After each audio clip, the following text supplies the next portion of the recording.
Right now, a system is already being put in place on the Moon, and almost no one is paying attention.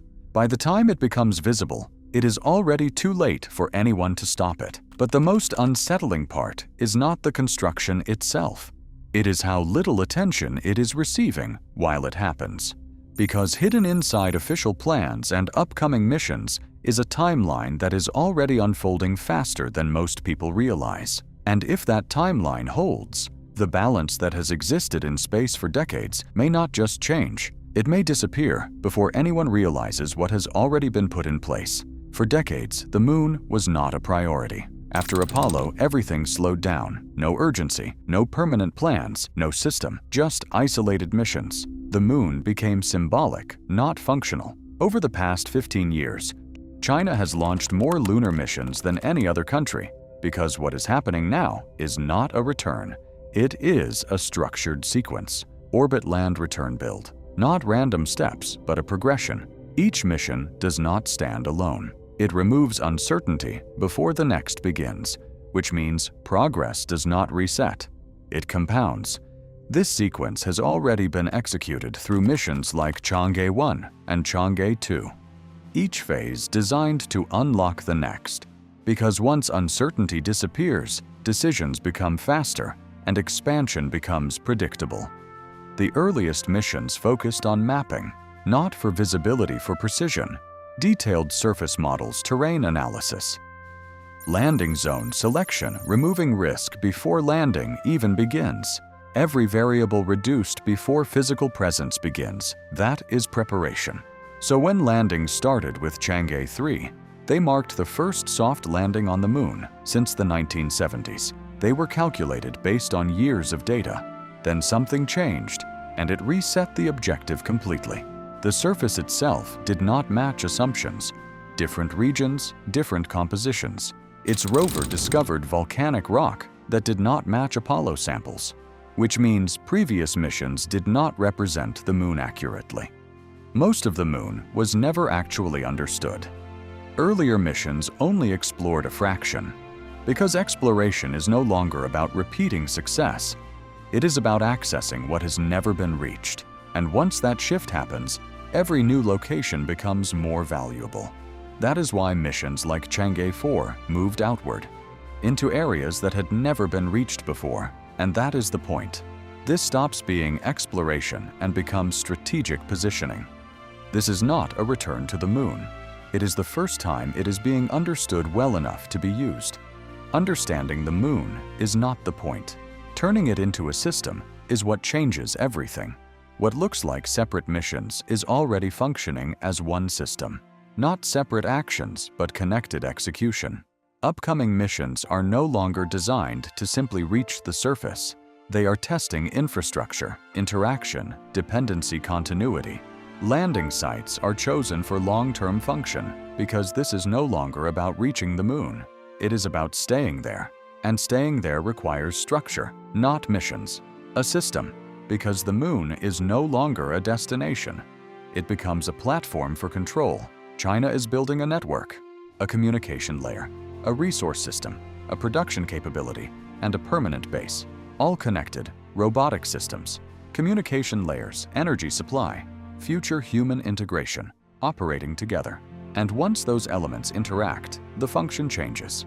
And the first real proof appeared on the far side, through Chang'e 4, a region that cannot communicate directly. Instead of avoiding this limitation, it was solved through a relay satellite in lunar orbit, maintaining continuous communication. It enables continuous operation, even in regions that cannot be directly controlled from Earth, turning isolation into permanent access, which removes one of the last limitations. This enabled operations in one of the most extreme regions, a massive basin previously inaccessible, now usable, providing access to deeper material. The next mission extended this. Through Chang'e 6, material collected from that region returned to Earth. It is a complete cycle launch. Dock return, which means operations there can be repeated. This proves complex operations can be executed far from direct Earth control, because operating from the Moon extends capability. Navigation, resource access, movement into deeper space. This is no longer exploration. It already runs as a system, but even a functioning system is not the real advantage. Where it is established decides everything that follows. Where you land on the moon determines everything that follows. Some areas offer decisive advantages: continuous sunlight, stable conditions, access to resources. Because not every location has equal value. And once key areas are occupied, entry is no longer open. Not who can go, but where they can operate. The lunar South Pole, permanently shadowed craters that have not seen sunlight for billions of years, temperatures below -150 degrees Celsius. Inside these regions confirmed water ice deposits, because water can be separated into oxygen for breathing and hydrogen for rocket fuel, which means missions can refuel there, which means fuel can be produced on the moon instead of being launched from Earth. And once fuel is produced locally, missions no longer depend on Earth launches. Entry is restricted. Whoever reaches first defines usage and limits what others can do next. Because these regions are limited, and once positions are taken, others do not choose freely. They adapt to what already exists. Programs like Artemis are targeting the same region. It is direct competition, persistent presence, not temporary, continuous, which means it does not reset. Systems remain active, creating a baseline that others have to adapt to. To explore these regions, new systems are being developed, including missions like Chang'e 7, including a hopping robot designed to enter craters, mapping, identifying resources. If confirmed, these resources enable fuel and oxygen directly on the moon. Access to the most valuable regions is no longer open. It is already being shaped. And once those locations are controlled, what happens next no longer follows the same rules. While others are still planning, this is already being executed. Testing, coordinating, executing in sequence. Sequential steps, executed without delay, aligned with long-term goals. Not faster, but cumulative. Each mission prepares the next. No reset, no pause, that builds momentum. Because the moon is not only valuable for position, it is valuable for resources. Water ice converted into fuel, which changes where missions can start. The moon has only 1/6 of Earth's gravity, which means launching from the moon requires less energy. And when fuel is available locally, missions no longer start from Earth. They start from the moon. Supply can be generated locally. That reduces cost, increases flexibility, removes reliance. And once reliance is removed, control increases because operations no longer wait. They continue. At the same time, missions like Artemis 3 are preparing human return, targeting the same region, which compresses the timeline. The next phase moves beyond exploration. Through missions like Chang'e 8 toward utilization. Testing whether structures can be built directly on the moon, extracting oxygen from minerals and constructing infrastructure without relying on Earth.